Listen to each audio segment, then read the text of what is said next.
Welcome in our YouTube channel. In this video, we are going to study about our chapter that is body fluids and its circulation.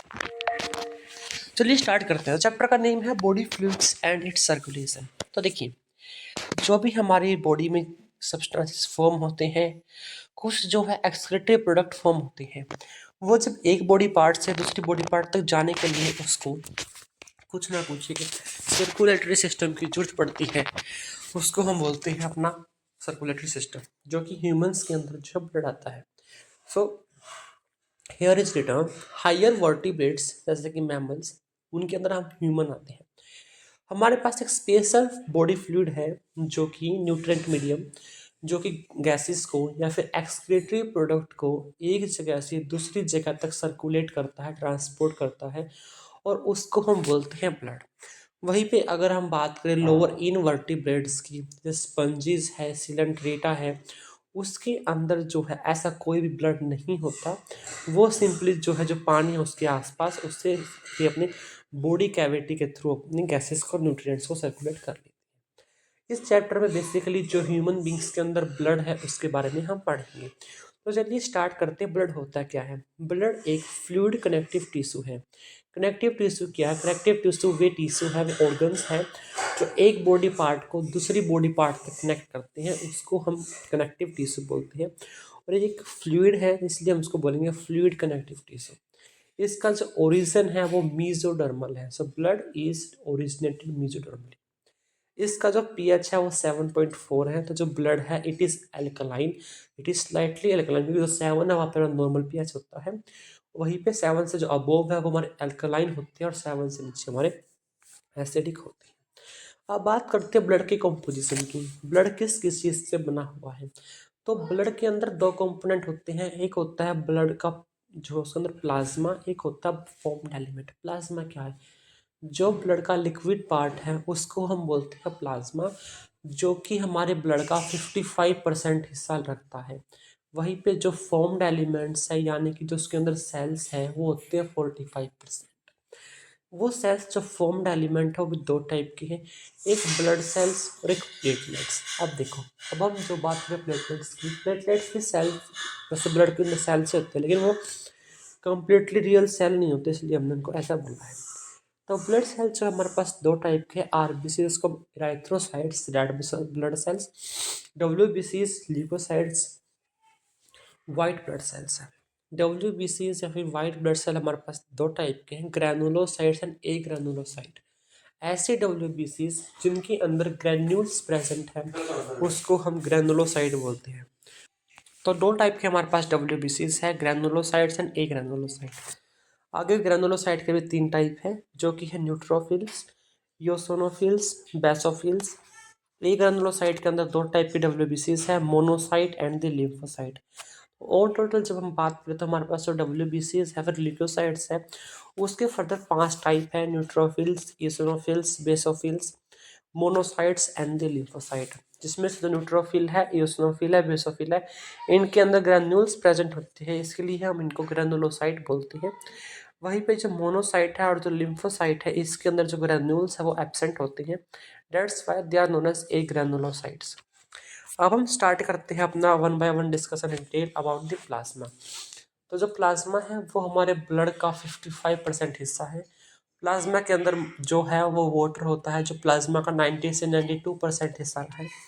उसके अंदर कुछ proteins होते हैं जो कि 6 to 8% है, जिनमें से कुछ प्रोटीन्स का नाम है एल्ब्यूमिन। जो एल्ब्यूमिन प्रोटीन है हमारे प्लाज्मा के अंदर, वो हमारी बॉडी के अंदर ऑस्मोटिक बैलेंस को मेंटेन करके रखता है। ये हमारे जो एल्ब्यूमिन प्रोटीन है, they are maximum in number. फिर आता है ग्लोबुलिन। ग्लोबुलिन भी अगर 3 टाइप के, alpha globulin, beta globulin and gamma globulin. जो अल्फा और बीटा ग्लोबुलिन है वो विटामिन्स के ट्रांसपोर्ट में हेल्प करते हैं। वहीं पे जो गामा ग्लोबुलिन है वो इम्यूनोग्लोबुलिन्स है, मीन्स वो एक एंटीबॉडी की तरह काम करती है, डिफेंस मैकेनिज्म में ये हेल्पफुल होते हैं। थर्ड जो प्रोटीन है वो है फिब्रिनोजन एंड द प्रोथ्रोम्बिन। ये जो है ये हमारे प्लाज्मा के अंदर इनएक्टिव फॉर्म में प्रेजेंट होते हैं, और ये हमारे ब्लड की क्लॉटिंग में, ब्लड का थक्का जमने में, जब खून का ब्लड फ्लो होता है तो वहाँ पर ब्लड फ्लो को रोकने के लिए कोगुलेशन करवाते हैं। अब बात करते हैं एक मॉडल का जो पीवाईक्यू में आया, तो जो most abundant intra cellular cation है, मीन्स दो सेल के बीच में इंट्रा सेलुलर एक सेल के अंदर जो मैक्सिमम कैटायन प्रेजेंट है वो होता है पोटेशियम आयन। प्रोटीन्स और वाटर के साथ साथ इसके अंदर कुछ और भी सॉल्यूट पाए जाते हैं, जैसे gases, hormones, excretory waste. There are some ions also like sodium, calcium, magnesium chloride and bicarbonate. जो ग्लूकोज है वो अमाइनो एसिड है, जो लिपिड है वो प्लाज्मा के अंदर ट्रांजिट स्टेट में पाए जाते हैं। अब हम अगर इस प्लाज्मा में से जो हमारे क्लोटिंग फैक्टर्स थे, यानी जो क्लोटिंग प्रोटीन्स थे, फिब्रिनोजन एंड प्रोथ्रोम्बिन, अगर हम उनको काट दें तो हमारे पास एक नया सब्सटेंस फॉर्म होता है जिसको हम बोलते हैं सीरम। अब हमने प्लाज्मा के बारे में तो बात कर ली है, now let's talk about the formed element. Formed element का जो पहला पार्ट है वो है हमारे सेल्स। पहली सेल है हमारी आरबीसीज, ब्लड सेल, यानी कि इराइथ्रोसाइट्स, जो कि रेड ब्लड सेल है। इसकी प्रेजेंस की वजह से ही हमें अपना जो खून है वो रेड कलर का दिखता है। इसका जो नंबर है इट इज़ 5 to 5.5 मिलियन पर क्यूबिक ब्लड, यानी कि 100 मिलीलीटर खून के अंदर 5 से 5.5 मिलियन हमारी आरबीसी दिखने को मिलती हैं। वही जो अपीयरेंस है वो आरबीसी का वो सर्कुलर हमें गोल दिखती है, बाइकॉन्केव दिखती है, जैसे हमारे कैरट की गोटी होती है। ये न्यूक्लिएटेड है, इसके अंदर न्यूक्लियस प्रेजेंट नहीं होता और इसके अंदर और भी सेल ऑर्गेनेल्स प्रेजेंट नहीं होती। क्यों? क्योंकि ये अपना जो मैक्सिमम स्पेस है वो ऐसा बना लेती है कि सिर्फ ऑक्सीजन ही उसके साथ जो है ट्रांसपोर्ट हो सके। अब बात करते हैं जो ये आरबीसी है ये फॉर्म कैसी होती है। तो जो आरबीसी जब हम अर्ली एम्ब्रियोनिक जो हमारे स्टेज होती है उसमें जो आरबीसीज है वो योक सैक के अंदर बनती है। वही जब लेट एम्ब्रियोनिक स्टेज आ जाती है तो आरबीसी लीवर और स्प्लीन के अंदर बनती हैं। और अडल्ट के केस में बच्चा पैदा होने के बाद जब वो बड़ा होने लग जाता है तो उसके अंदर जो डब्ल्यूबीसीज है वो बोन मैरो के अंदर मिलती है। अब जो प्रोसेस होती है, the process of formation of RBCs is known as erythropoiesis. तो इराइथ्रोपोइसिस क्या है? Erythropoiesis is simple the formation of RBC. अब देखो ये हमारे पास एक बोन मैरो है जिसके पास जो है रेड बोन मैरो होती है और हमारे पास येलो बोन मैरो होती है। जो रेड बोन मैरो होती है उसके अंदर स्टेम सेल्स यानी कि ऐसे सेल है जो किसी दूसरे सेल को जो है फॉर्मेशन में फॉर्म कर सकती है। तो उसी स्टेम सेल्स जो रेड बोन मैरो के अंदर होती है उससे ही हम आरबीसी, डब्ल्यूबीसीज और थर्ड टाइप की मेगा कार्योसाइट्स बनती हैं। जो मेगा कार्योसाइट्स थर्ड टाइप की जो सेल्स बनती है उसके छोटे छोटे टुकड़े हो जाते हैं जिसको हम बोलते हैं प्लेटलेट्स। जो लाइफ स्पैन है आरबीसीज का वो 120 डेज है, 120 दिन, यानी कि हमारे 4 महीने के बाद जो आरबीसीज है वो मर जाती है और वो जाके मरती है स्प्लीन में। तो spleen is known as graveyard of RBCs. तो आरबीसी का फंक्शन क्या है? तो आरबीसी का सिंपल यही फंक्शन है, ये ट्रांसपोर्ट ऑफ गैसेस में हेल्प करती है। RBCs of most of the mammals is devoid of nucleus. जो मोस्टली मैमल्स हैं उनके अंदर जो है आरबीसीज प्रेजेंट नहीं होती एक्सेप्ट कैमल एंड लामा। अब क्वेश्चन है substance responsible for coagulation of blood, वो थ्रोम्बोप्लास्टिन हो गया, हम पढ़ेंगे। वही अगर हमारे पास अगर विटामिन के की कमी हो जाती है तो हमारे पास जो कोगुलेशन ऑफ ब्लड का वो रुक जाता है। नेक्स्ट जो हमारी फॉर्म्ड एलिमेंट है वो है डब्ल्यूबीसीज, वाइट ब्लड सेल, जिनको हम ल्यूकोसाइट्स भी बोलते हैं। इनका जो नंबर है वो 6000 से 8000 पर क्यूबिक ब्लड है। डब्ल्यूबीसी से हमारे पास दो टाइप के, ग्रेन्यूल्स एंड ए ग्रेनुलोसाइट। जिनके पास ग्रेन्यूल्स होते हैं उनको हम बोलते हैं ग्रेनुलोसाइट, जिनके पास ग्रेन्यूल्स नहीं होते उसको हम बोलते हैं ए ग्रेनुलोसाइट। ग्रेन्यूल्स क्या है? ग्रेन्यूल्स ऐसे सब्सटेंस है जो हमारी सेल्स के अंदर मिलेंगे जिनके पास एंजाइम होते हैं और कुछ केमिकल फील्ड होती है। ये तीन टाइप की है, बेसोफिल, इयोसिनोफिल एंड द न्यूट्रोफिल। वहीं पे जो एक ग्रेनुलोसाइट है वो दो टाइप की है, लिम्फोसाइट एंड दी मोनोसाइट। अब देखो अब one by one we will compare.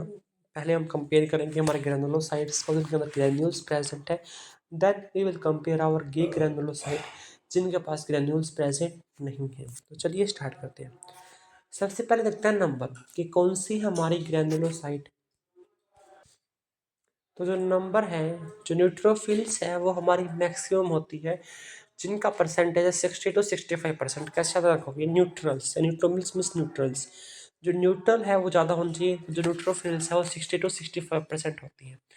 जो इयोसिनोफिल है वो 2 से 3% होती हैं। जो बेसोफिल्स है वो 0.5 to 1% सबसे कम होती है। अपीयरेंस की बात करें, जो न्यूट्रोफिल्स है इनका जो न्यूक्लिया है वो मल्टी लोब होता है, इसके अंदर बहुत सारे लोब दिखने को मिलते हैं। वहीं पे जो इयोसिनोफिल है उसका जो हमारा अरबिस जो न्यूक्लियस का स्ट्रक्चर है वो होता है हेडफोन शेप न्यूक्लियाई। बेसोफिल का होता है ऐसा शेप न्यूक्लियाई। ये सारे के सारे जो रेड बोन मैरो में बनती हैं, इनका जो लाइफ स्पैन है वो शॉर्ट है, ये जल्दी ही मर जाती है। अब हम बात करते हैं फंक्शन की, जहाँ से क्वेश्चन आता है। तो अगर हम बात करें न्यूट्रोफिल्स के फंक्शन की, तो न्यूट्रोफिल्स न्यूट्रल व्यक्त हो जाएगा, सब न्यूट्रल हो जाए। तो जो न्यूट्रोफिल्स है वो फैगोसाइटोसिस करते हैं। फैगोसाइटोसिस का मीन्स क्या है? अगर कोई भी फॉरेन पार्टिकल्स, कोई भी वायरस, कोई भी बैक्टीरिया अगर सेल के अंदर घुस जाता है तो इसको मार देती है। वहीं पे जो इयोसिनोफिल है वो अगर हमारे अंदर पैरासाइटिक इन्फेक्शन हो जाते हैं, यानी कि एलमेंथिक इन्फेक्शन हो जाते हैं, तो वो उसमें हेल्प करती है। It is anti allergy. वहीं पे जो बेसोफिल्स है, जो अगर हमारे अंदर जो इन्फ्लेमेशन होती है उस टाइप, ये उस इन्फ्लेमेशन को करती है by secreting histamine, serotonin and the heparin. अब बात करते हैं हम इन्फ्लेमेशन। इन्फ्लेमेशन क्या है? जब कहीं पर सूजन आ जाती है, मीन्स रेडनेस दिखने को मिलती है, हमें स्वेलिंग हो जाती है, वो एरिया हो जाता है, उस टाइम पे जो बेसोफिल्स है वो 3 टाइप के एंजाइम या फिर हम एंजाइम को रिलीज करते हैं, जो होता है हिपैरिन, सेरोटोनिन, हिस्टामिन। अब इनका काम क्या है? जो हिपैरिन है वो एंटी कोगुलेंट होता है। एंटी कोगुलेंट होने का मतलब क्या है? अगर ब्लड वहाँ पर जमना स्टार्ट हो जाएगा तो ये उस ब्लड के जमने को रोकेगा, ब्लड के थक्का जमने को रोकेगा। It is anti coagulant. जो सेरोटोनिन है ये वैसो कंस्ट्रिक्टर है, मीन्स जो हमारी ब्लड वेसल्स है उसको कंस्ट्रिक्ट कर देगा, उसको का एरिया कम कर देगा, जिससे जो ब्लड प्रेशर है वो बढ़ता है, हमें वो एरिया जो है वो रेडनेस दिखने को मिलती है। वहीं पे जो हिस्टामिन है वो वाइसो डायलेटर है, वो जो ब्लड वेसल्स है उसको जहाँ पे कम किया उसको बाद में वहाँ से डायलेट भी कर देता है।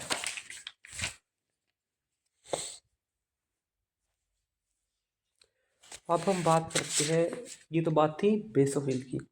अब जो ईओसिनोफिल है उसके लिए हमने लिखा था कि वो पैरासाइटिक इन्फेक्शंस में काम आता है और वो एंटी एलर्जिक है। तो अगर एलर्जी हो जाती है या फिर इन्फ्लेमेशन होता है तो किस तरह काम करता है? तो जो ईओसिनोफिल है वो एंटी हिस्टामिन एंजाइम को रिलीज करता है, जो कि रिड्यूस कर देती है हिस्टामिन का इफेक्ट ड्यूरिंग द एलर्जी।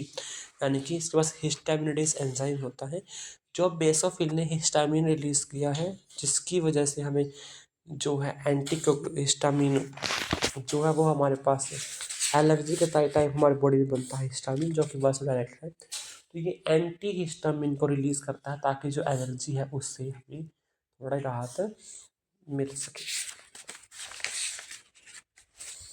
अब बात करते हैं हमारे ग्रैनुलोसाइट।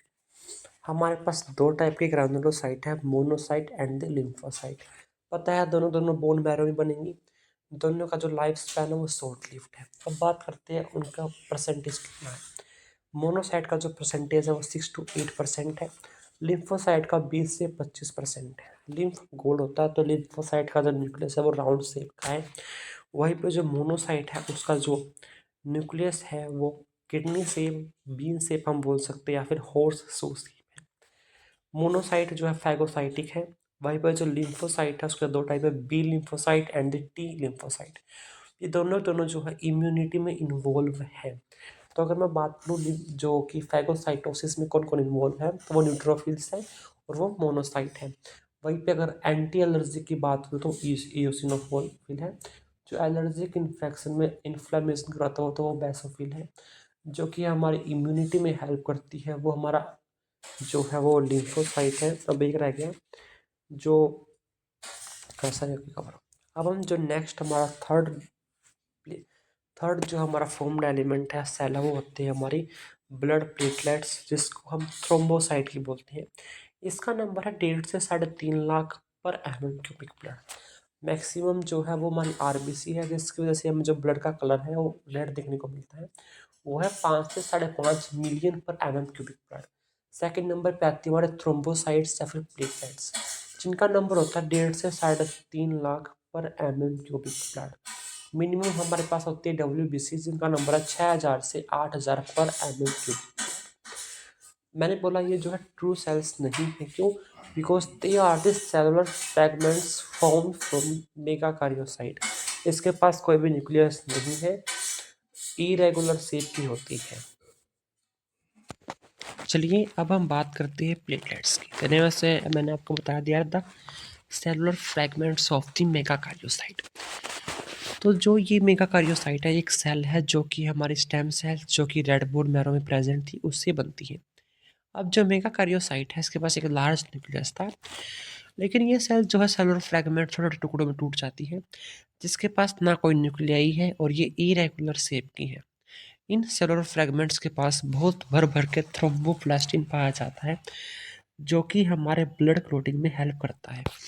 तो मैंने आपके पीछे क्वेश्चन करवाया था ना, कहाँ पे गया वो, से पीछे था गिरा, which responsible for coagulation of blood. तो आपको समझ में आ गया।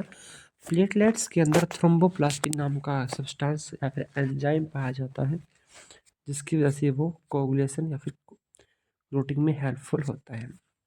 अब हम पढ़ते क्लोटिंग होती कैसे है। मान लीजिए आपके पास कहीं पे आपको चोट लगी और वहाँ पे आपको खून आना स्टार्ट हो चुका है। तो जैसे ही आपको इंजरी हुई, वहाँ से जो है जो टिश्यू है वो प्रोड्यूस करता है थ्रोम्बोप्लास्टिन, वही जो कि इनके अंदर प्रेजेंट है। अब जो थ्रोम्बोप्लास्टिन रिलीज किया है टिश्यू ने, वो अट्रैक्ट करेगा प्लेटलेट्स को। जैसे ही वो प्लेटलेट्स को अट्रैक्ट करेगा, तो प्लेटलेट्स जो है वो और ज़्यादा थ्रोम्बोप्लास्टिन रिलीज करेगा। अब इसके बाद जो है बहुत ज़्यादा जो है कि कास्केड यानी कि झरने की तरह एक एंजाइम कॉम्प्लेक्स फॉर्म होता है और हमारा थ्रोम्बोकाइनेज बन जाता है। थ्रोम्बोकाइनेज थ्रोम्बोप्लास्टिन ने आगे रिएक्शन करवा के बनाया थ्रोम्बोकाइनेज। थ्रोम्बोकाइनेज जो है वो कैल्शियम की मदद से प्रोथ्रोम्बिन को थ्रोम्बिन में कन्वर्ट कर देगा। जो हमारा प्रोथ्रोम्बिन था वो इनएक्टिव था, जो थ्रोम्बिन है वो एक्टिव है। वो फिर कैल्शियम आयन की मदद से हमारे फिब्रिनोजन को जो इनएक्टिव फॉर्म में है उसको फिब्रिन्स में कन्वर्ट कर देगा, जो कि हमारे जो ब्लड है उसको बाहर निकलने से रोक देगा। तो fibrins are the network of threads formed by fibrins where dead and damaged formed elements are trapped। तो मैं समझता हूँ, आपको दोबारा बताता हूँ ब्लड क्लॉटिंग में क्या हुआ। मान लीजिए आपको कहीं पे चोट लगी, आपके टिश्यू ने जो है थ्रोम्बोप्लास्टिन को रिलीज किया। जैसे ही आपका जो टिश्यू है वो थ्रोम्बोप्लास्टिन को रिलीज करेगा, तो जो थ्रोम्बोप्लास्टिन एंजाइम है वो अट्रैक्ट करेगा हमारे जो है प्लेटलेट्स को। जो आसपास की प्लेटलेट्स थी वो और ज़्यादा थ्रोम्बोप्लास्टिन को रिलीज करेगा। थ्रोम्बोप्लास्टिन एक कैस्केड एक स्टेप ऑफ कॉम्प्लेक्स रिएक्शन से थ्रोम्बोकाइनेज बनाएगा। जो थ्रोम्बोकाइनेज है वो प्रोथ्रोम्बिन को थ्रोम्बिन में कन्वर्ट कर देगा with the help of calcium ion. अब जो थ्रोम्बिन बना है ये कैल्शियम आयन की मदद से हमारा कन्वर्ट कर देगा फिब्रिनोजन जो कि इनएक्टिव था टू द फिब्रिन्स। आया जहाँ तक समझ। अब हम बात करते हैं ब्लड ग्रुपिंग की। हमने सुना है किसी का ब्लड ग्रुप ए पॉजिटिव है, बी नेगेटिव है, ए बी है, सी है, डी है, एफ है, जी है, एच है। तो ये हमारे पास किस किस टाइप के होते हैं, तो हम पढ़ेंगे ब्लड की ग्रुपिंग, ब्लड ग्रुप कैसे होता है। और ब्लड ग्रुपिंग हमारे पास दो टाइप से है, A B O blood grouping and the R H blood grouping. A B O से हम ये डिसाइड करते हैं इसका ब्लड ग्रुप ए होगा, बी होगा या फिर ए या फिर ओ। आर एच ग्रुपिंग से हम ये डिसाइड करते हैं कि उसका ब्लड पॉजिटिव होगा या नेगेटिव होगा। जैसे कि हम बोलते हैं उसका तो आर एच पॉजिटिव है, आर एच नेगेटिव है, तो हम इन सब को किस तरह से डिसाइड करते हैं वो हम पढ़ेंगे। चलिए स्टार्ट करते हैं A B O blood grouping. अब हमारे पास एक सब्सटेंस होता है जो हमारे आरबीसी के सरफेस से पाया जाता है, जिसको बोलते हैं हम antigen. Anti means antibodies, gens means generator. जो एंटीबॉडीज को जनरेट करता है उस सब्सटेंस को हम बोलते हैं एंटीबॉडी जनरेटिंग सब्सटेंस। जो आरबीसी है इसके सरफेस पे कुछ एंटीजन पाए जाते हैं, इसके प्लाज्मा मेम्ब्रेन पे जो ये एंटीजन पाए जाते हैं इनका जो नेचर है वो ग्लाइकोप्रोटीन्स है, जो कि सेल्फ एंटीजन है, यानी कि